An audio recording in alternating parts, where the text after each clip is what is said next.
In the name of God, the Beneficent, the Merciful. Before his martyrdom, Imam Ali, peace be upon him, had successively underlined the imamate of Imam Hassan Mujtaba. This was also emphasized previously by the Holy Prophet of Islam.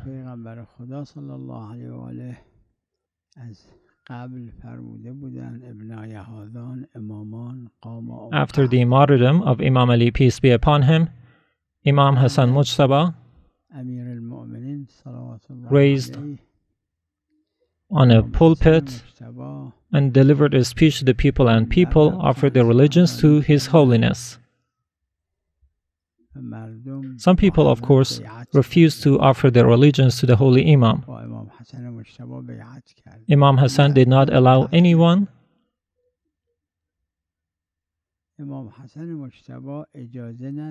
to bother or force those people who had actually refused to offer their allegiance to Imam Hassan Mujtaba into giving their hand to the Holy Imam.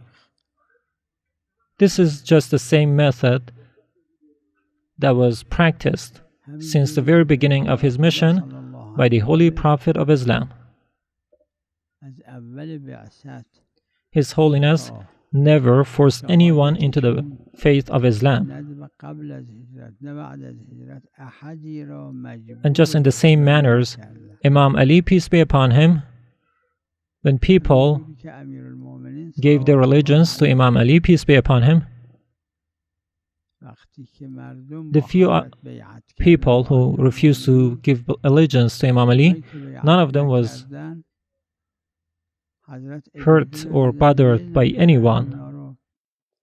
And this is the method by the Almighty God, His messengers, and His favorite servants, because there is no compulsion in religion. However, the enemies and the opponents of the holy messengers, they committed all acts of oppression and used compulsion and force in every way possible to make sure that people are obedient to them. With respect to Imam Hassan Mujtaba,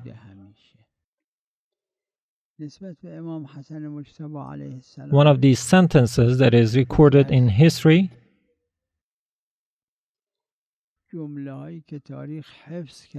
Muawiyah wrote a letter to Imam Hassan Mujtaba after the martyrdom of Imam Ali, peace be upon him. In that letter, Muawiyah invited Imam Hassan Mujtaba to offer his allegiance to him. And in that letter, Muawiyah said this sentence. And you can find this sentence in various history books.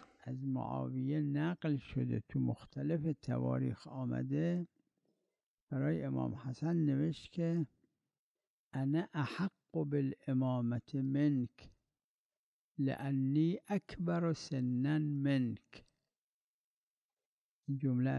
Muawiyah said to Imam Hassan that I have a bigger right to the leadership of the Ummah because I am older than you.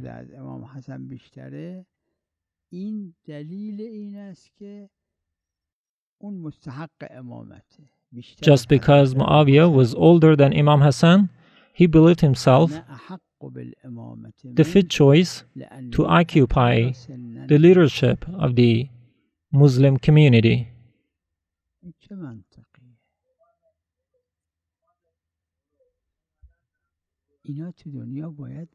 What kind of logic or reason is this?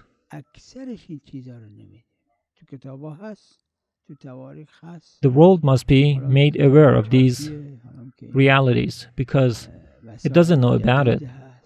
The history has recorded these facts but not too many people know about it. بعکس از امام حسن علیه السلام که یک نفر را مجبور نکردن با اینکه On the contrary, پیغمبر خدا صلی الله علیه و آله بود.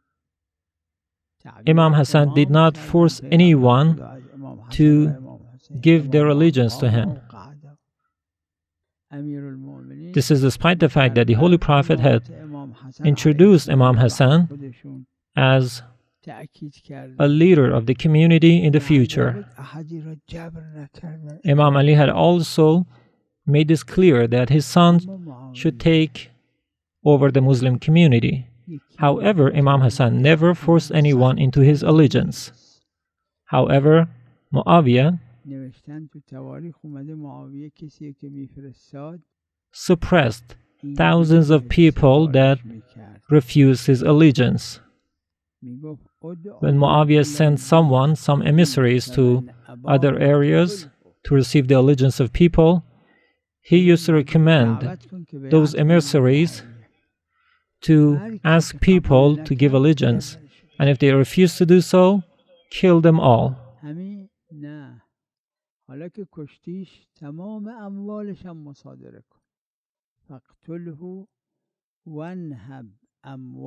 Not only that, but also those people who refused to offer their allegiance to Muawiyah, when they were killed, even their properties were confiscated.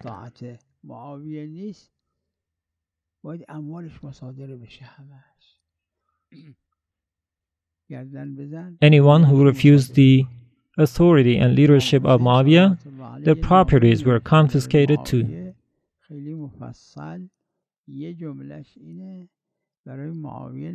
There is a long letter written by Imam Hussein, peace be upon him, to Muawiyah. In one part of that letter, Imam Hussein says, in this letter, Imam Hussein is describing the path of corruption and oppression set out by the Umayyad, not just Muawiyah.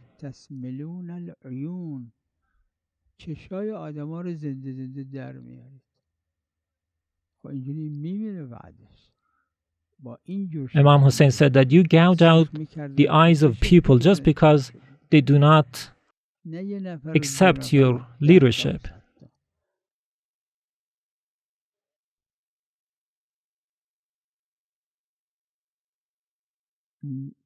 امام حسین علیه السلام تو همون نامه صلوات الله علیه برای معاویه نوشتن عمرو بن حمق خزاعی که از اصحاب پیغمبر. In that letter, Imam Hussein also mentions the name of a very loyal companion of the Holy Prophet, who was also a very pious and secluded pious person.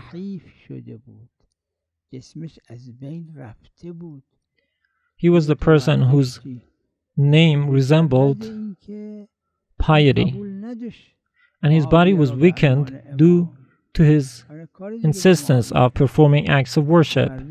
However, because that person did not acknowledge Muawiyah's leadership, and he did not create any rebellion or something, he just did not accept the leadership of Muawiyah, his head was cut off,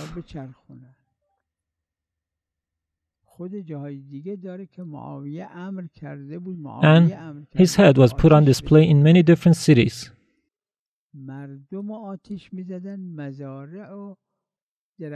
It is also said that Muawiyah ordered the dead body of these people who refused his allegiance to be burnt. Also, their houses were burnt down.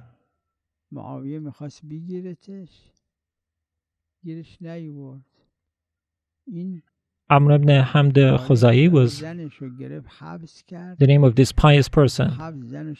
He fled from Muawiyah. However, Muawiyah captured his wife and put her in prison so that this person had to surrender himself to Muawiyah. And then they beheaded this person and threw the head to the wife who was in prison. All the beheadings, all the destructions and burning down houses, it is all originated from those people who stood up and resisted the truth represented by the holy Ahlul Bayt, peace be upon them. This should be stopped. And the first step to this is to enlighten people about the culture and the school of the holy Ahlul Bayt in all parts of the world. We need to preach out the virtues of the holy Ahlul Bayt. Nowhere in history we can find that anyone was forced to do anything by the holy Ahlul Bayt. The holy Ahlul Bayt always respected the freedom of every person. On the other hand, we have those opponents and oppositions of the holy Ahlul Bayt, like Muawiyah, who killed thousands and thousands of people in just a single day.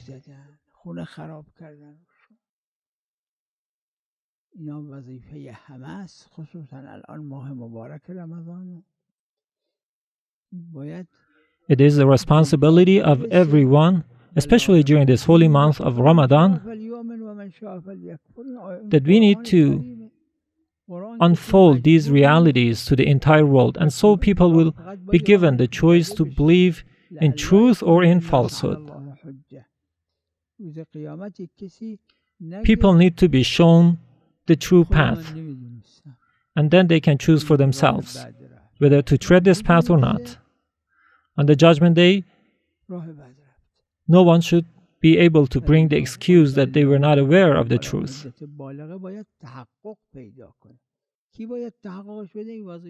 And on the Judgment Day, the ultimate proof of God should have been put on display to people. And it is the responsibility of the Muslims, especially the young dear believers,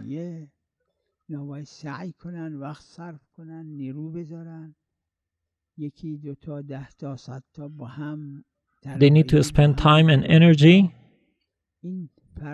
and form groups if there is need, and disseminate the culture of the holy Ahlul Bayt, peace be upon them, this culture of virtues and morality, in opposition to the culture of vices and corruption represented by the enemies of the holy Ahlul Bayt.